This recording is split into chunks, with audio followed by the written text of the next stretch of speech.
The Bassano vase. In the rolling hills of southern Italy, during the height of the 15th century Renaissance, a silversmith crafted a masterpiece that would become one of the most feared objects in European history. The Bassano vase was not just a container, it was a work of art, forged from solid silver and carved with intricate, almost lifelike details. It was commissioned as the ultimate wedding gift for a young bride in a village near Naples. On the eve of her wedding, she took the vase into her hands, perhaps admiring her reflection in the polished silver, dreaming of the life she was about to start. She never saw her wedding day. That very night, she was found lying on the cold stone floor of her bedroom, her face twisted in a mask of agony. She was clutching the silver vase so tightly to her chest that her fingers had to be pried away from it. As she lay dying, gasping for her final breaths, local legend says she swore a vengeance upon the object, whispering that the vase would bring death and misery to anyone who dared to own it after her. The family, blinded by grief and the sheer monetary value of the silver, ignored the ominous circumstances of her death. They kept the vase. It was passed down to the next closest kin. Within 3 months, that family member, a healthy young man, died of a sudden, mysterious wasting illness that baffled the local doctors. The vase was passed again. The third owner died shortly after, involved in a violent accident. Realizing that the pattern was undeniable, the surviving family members made a difficult decision. They did not sell it, for they had a conscience. They did not melt it down, perhaps fearing that destroying it would unleash something worse. Instead, they wrapped it in heavy cloth and buried it in a secret location, hoping the earth would swallow the curse forever. For over 500 years, the vase remained hidden in the dark, waiting. Then, in 1988, the silence was broken. A man digging in his backyard in an excavation zone unearthed the object. It was tarnished, covered in centuries of dirt, but undeniably valuable. Inside the vase, he found a rotting piece of parchment. The ink was faded, but the message was legible. Beware, this vase brings death. The man, thinking this was merely a dramatic superstition from a bygone era, threw the note away. He cleaned the vase and sent it to a high-end auction house. It sold for 4 million lira, a fortune at the time. The buyer was a local pharmacist, a man of science who had no time for ghost stories. He placed the vase proudly in the hallway of his home. 3 months later, he was dead. A sudden heart condition claimed his life, despite having no history of cardiac issues. The vase then went to his family, who, unaware of the specific details of the curse, sold it to a prominent surgeon in the area. The surgeon, age 37, was the picture of health. He mocked the rumors surrounding his new purchase.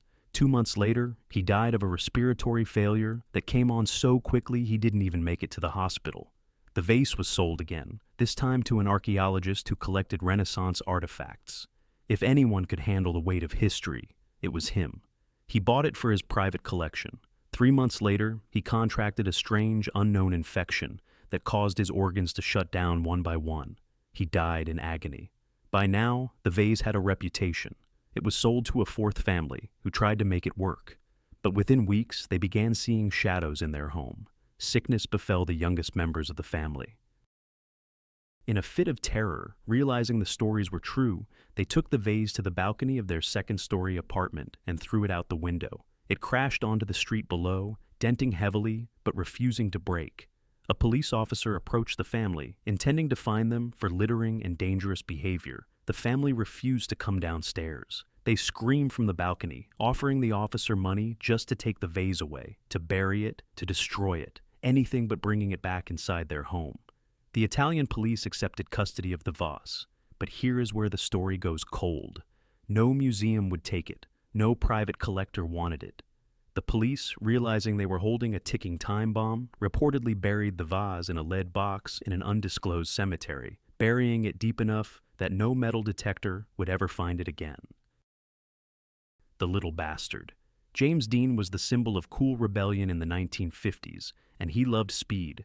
In September 1955, he traded in his speedster for a much more powerful machine, a silver Porsche 550 Spider. He customized it with the number 130 on the hood and nicknamed it Little Bastard.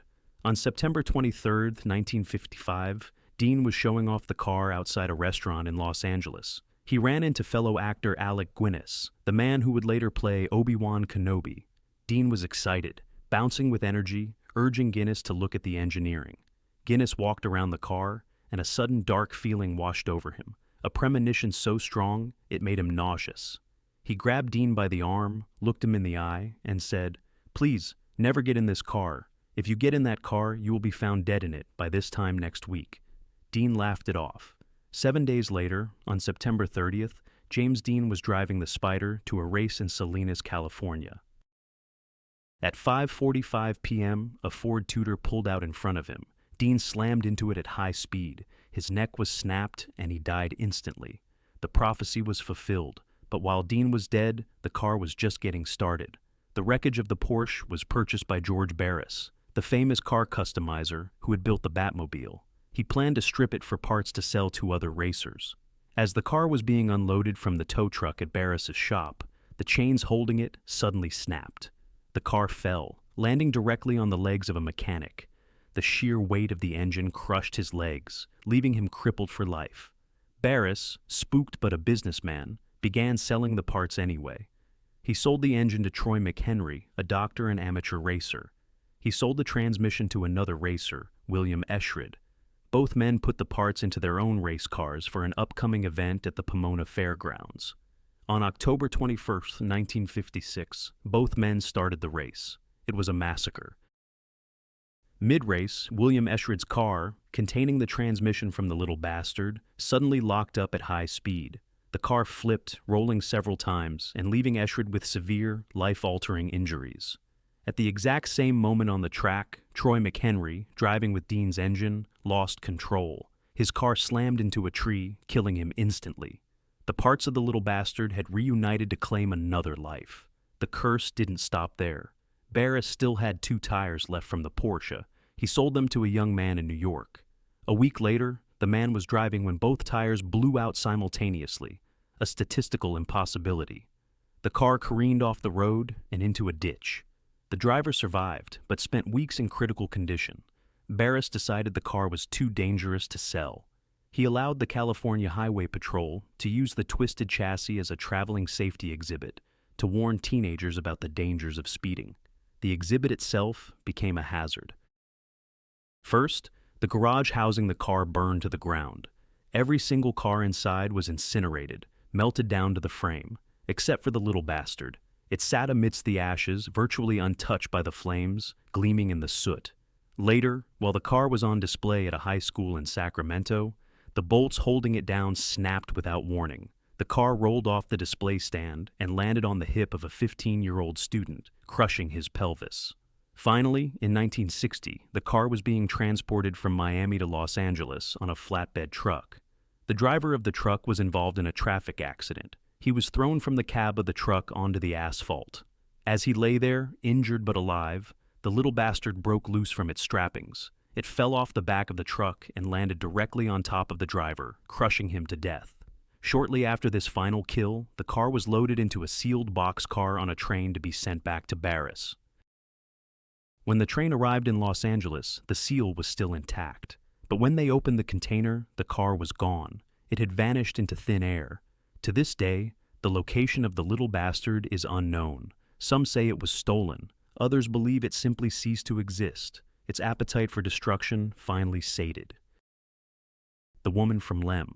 In 1878, in the dusty ruins of Lem, Cyprus, excavators unearthed a pure limestone statue. It dated back to 3500 BC, a relic of a forgotten time. It was a fertility idol, depicting a woman with strange, elongated features.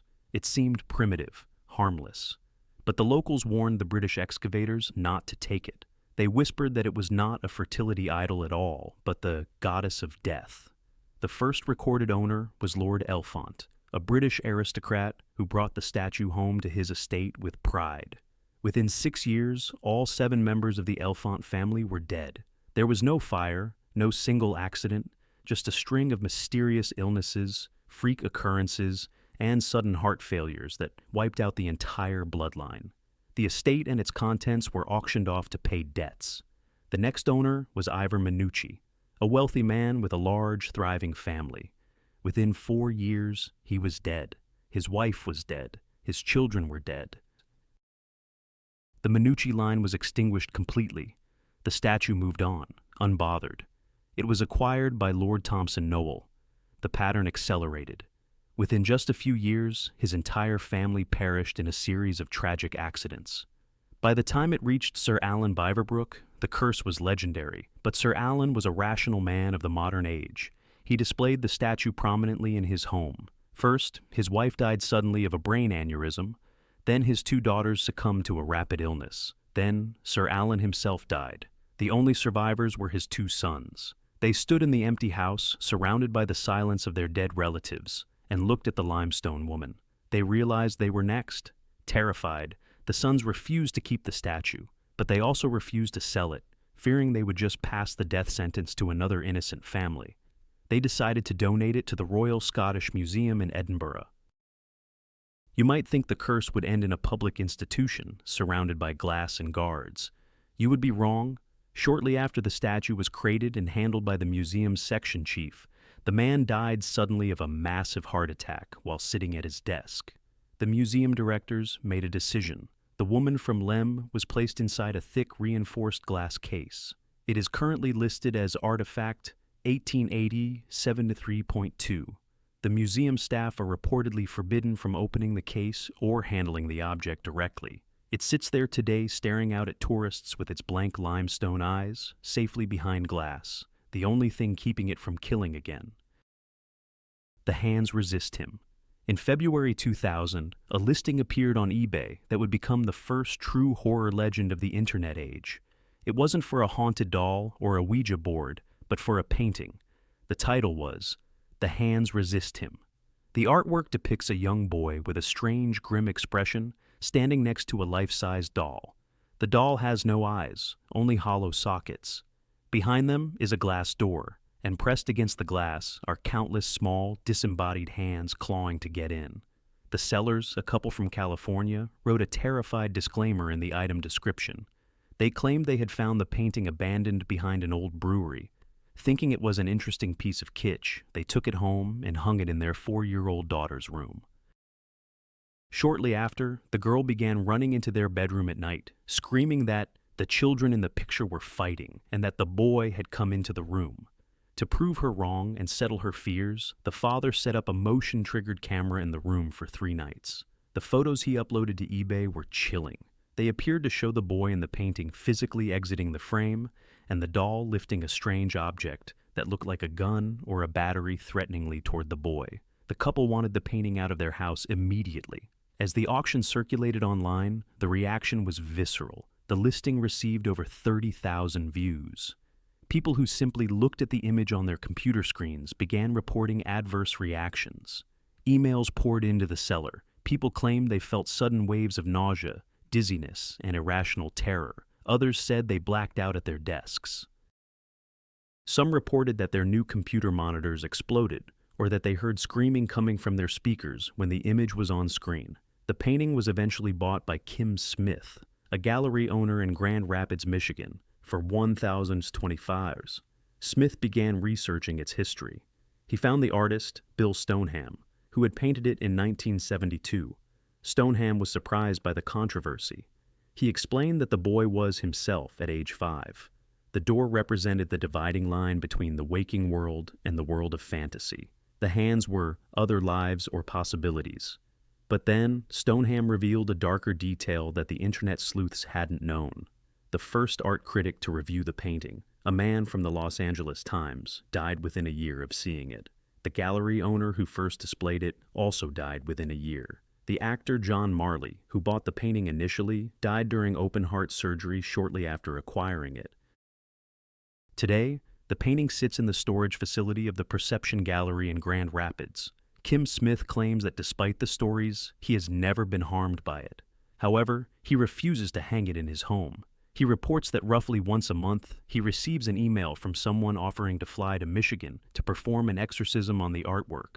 Bill Stoneham eventually painted a sequel, showing the boy much older, but the original remains hidden away, its doll still staring with eyeless sockets, waiting for the lights to go out. The Busby Stoop Chair. In North Yorkshire, England, there is a chair that has killed more people than some serial killers. The story starts in 1702. Thomas Busby was a local thug, a counterfeiter, and a violent drunk. He married the daughter of another local man, Daniel Audie. One day, Busby returned to his cottage to find Audie sitting in his favorite high-backed oak chair. An argument ensued, not about the marriage or the money, but about the chair. Busby was possessively insane about it. That night, Busby invaded Audie's home and bludgeoned him to death with a hammer. Busby was caught, tried, and sentenced to hang. His final request was to have a last drink at his favorite pub. He sat in his beloved chair one last time. When the guards came to drag him to the gallows, Busby stood up and shouted a curse to the crowded room. "May sudden death come to anyone who dares sit in my chair." For centuries, the chair remained in the pub, which was eventually renamed the Busby Stoop. It became a local dare, a test of bravery for the drunk and the foolish. But during World War II, the curse turned active and undeniably precise. Airmen from a nearby Royal Canadian Air Force base frequented the pub. The landlord noticed a chilling pattern. Any pilot who sat in the chair would never return from their mission. They would be shot down, crash due to mechanical failure, or simply vanish over the channel. It happened so often that the other soldiers began to give the chair a wide berth, leaving it empty even on the busiest nights. In 1967, two Royal Air Force pilots, skeptical of the legend and emboldened by alcohol, sat in the chair together, mocking the curse. On their drive back to the base, their car inexplicably left the road and smashed into a tree. Both died instantly. A few years later, a builder sat in the chair during his lunch break. That same afternoon, while working on a roof, the platform beneath him collapsed. He fell to his death on the concrete below. The list goes on. A cleaning lady who tripped and fell into the chair died of a brain tumor shortly after. A delivery driver who sat in it to rest for a moment died of a heart attack the next day. Finally, the landlord of the pub grew too afraid to keep it. He felt he was essentially keeping a murder weapon in his dining room. He begged the Thirsk Museum to take it, but he had one condition. They must ensure no one could ever sit in it again. The museum agreed. They did not place it on the floor.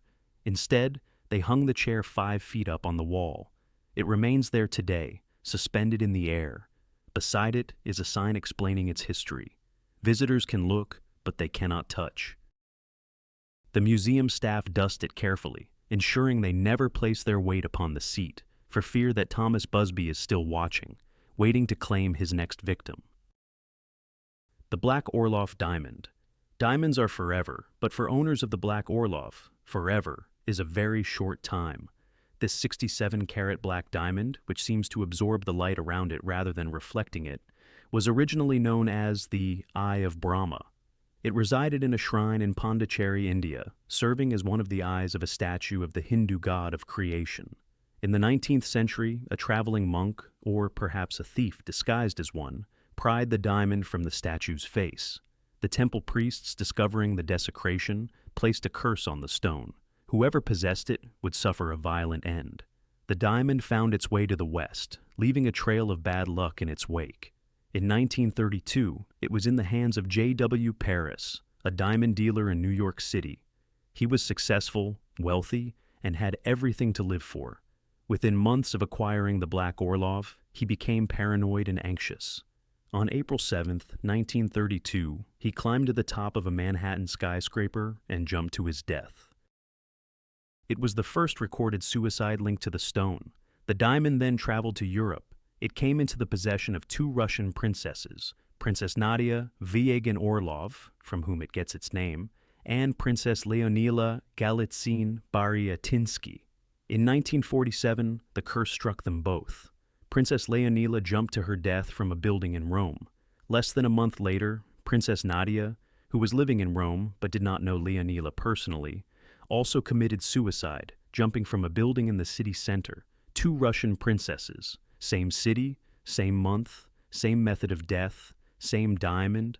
The stone was deemed too dangerous to exist in its current form. It was purchased by a brave gem cutter named Charles Finson. He believed that the curse lived in the identity of the stone. If he could change the stone, he could break the curse. With trembling hands, he cut the massive gem into 3 separate diamonds. It took 2 years of careful work.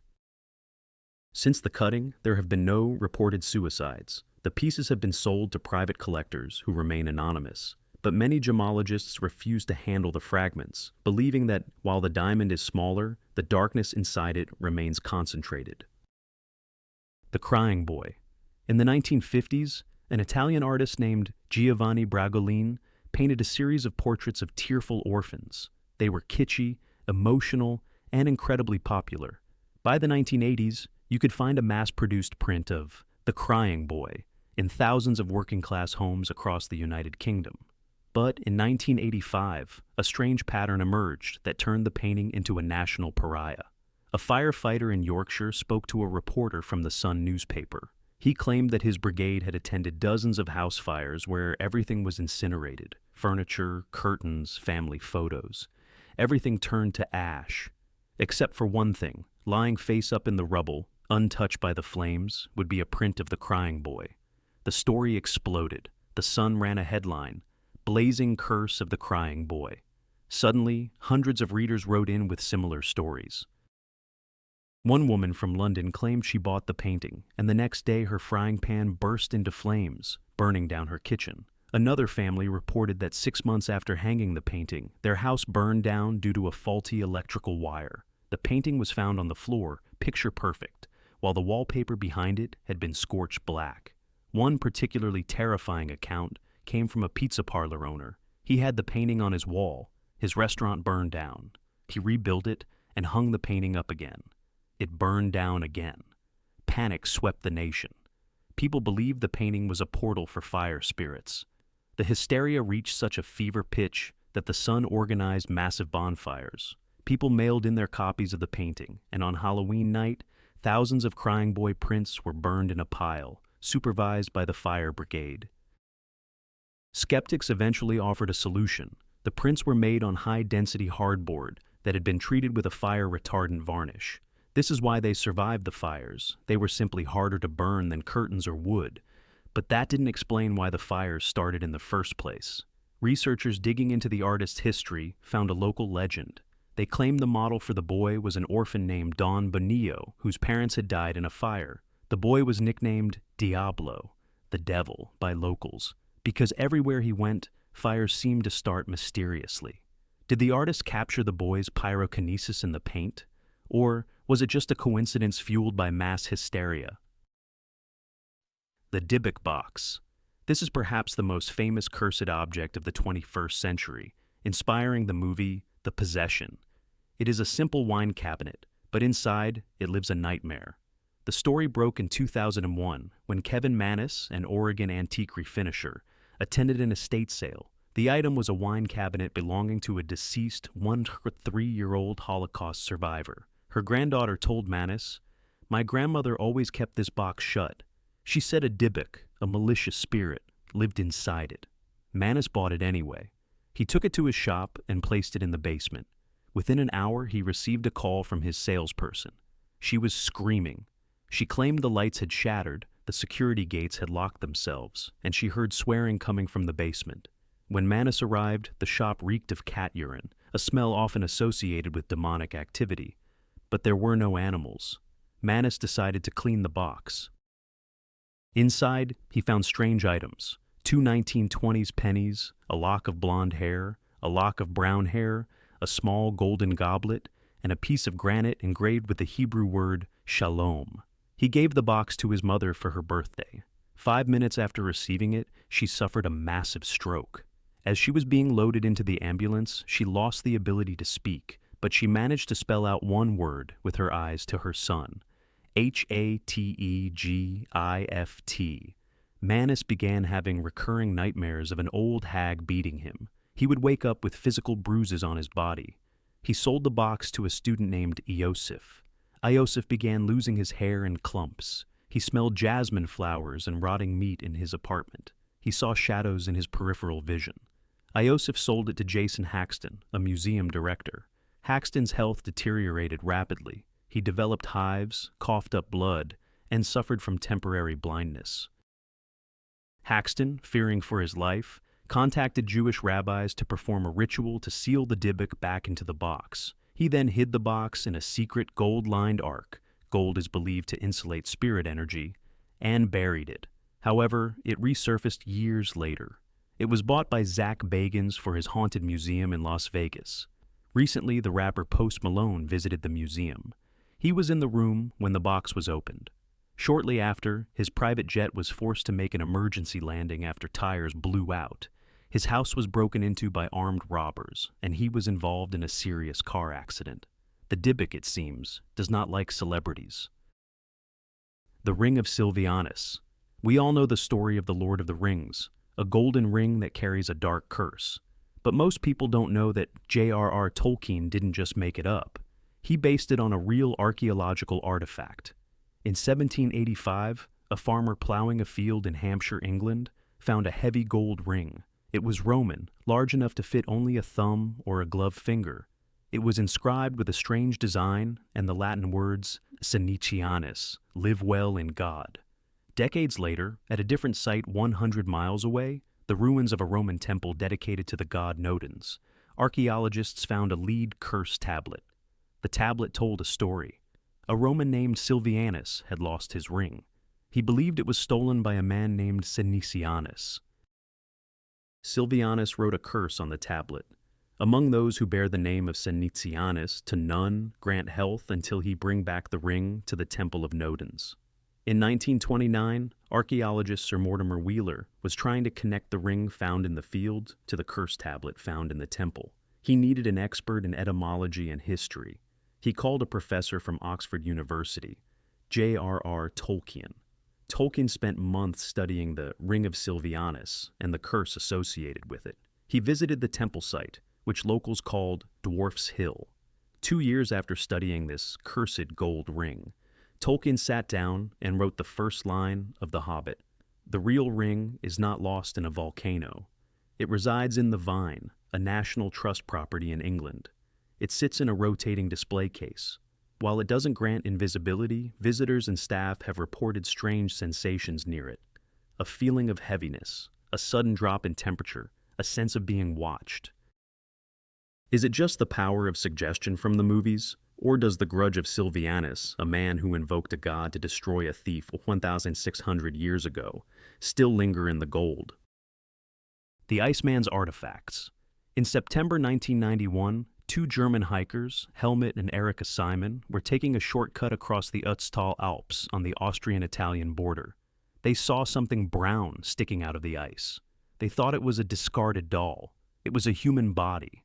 They had discovered Ötzi, a hunter who died 5,300 years ago.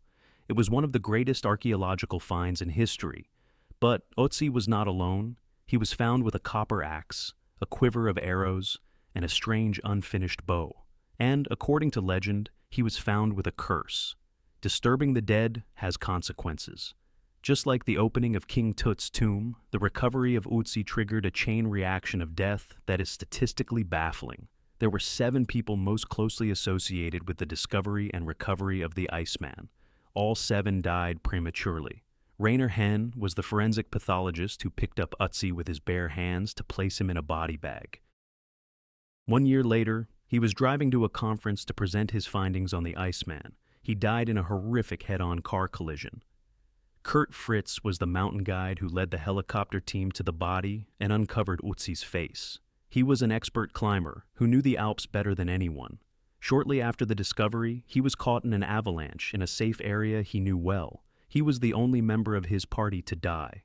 Rainer Holzel was the journalist who filmed the removal of the body for a documentary. He developed a mysterious brain tumor and died in agony months later. Helmut Simon, the man who found the body, returned to the Alps in 2004. He disappeared. His body was found weeks later. He had fallen 300 feet to his death during a sudden blizzard. Dieter Warnecke, the head of the rescue team who searched for Helmut Simon's body, dropped dead of a massive heart attack within an hour of Simon's funeral. He was a fit man of 45. Konrad Spindler was the leading expert on Ötzi. He famously mocked the curse in an interview, saying, "I think it's a load of rubbish. It is all a media hype. The next thing you will say, I will be next." He died of complications from multiple sclerosis shortly after making that statement. Finally, Tom Loy, an American archaeologist who analyzed the blood on Ötzi's tools, died of a hereditary blood disease just as he was finishing his book on the Iceman. Today, Ötzi lies in the South Tyrol Museum of Archaeology in Bolzano, Italy. He is kept in a specialized cold cell that mimics the conditions of the glacier. Visitors can view him through a small, thick window. Scientists now wear hazmat suits when entering the cell, ostensibly to protect the mummy from bacteria, but perhaps, in the back of their minds, they are protecting themselves from the anger of a man who waited 5,000 years to be found, only to take 7 souls with him. It is easy to dismiss these stories as coincidence. We tell ourselves that a car is just metal, a painting is just canvas, and a ring is just gold. We rationalize the deaths, the fires, and the accidents. But ask yourself this. If you walked into an antique shop tomorrow and saw the Bassano vase sitting on a shelf, silver gleaming in the dust, would you pick it up? If you saw a print of the crying boy at a garage sale, would you bring it into your home? If you were offered a ride in a reconstructed Porsche 550 Spider, would you get in? We leave traces of ourselves on everything we touch. Is it so hard to believe that sometimes things touch us back? For now, these objects remain under glass, buried in the earth, or hidden in storage. They are safe, as long as we keep our distance. But remember, curiosity killed the cat.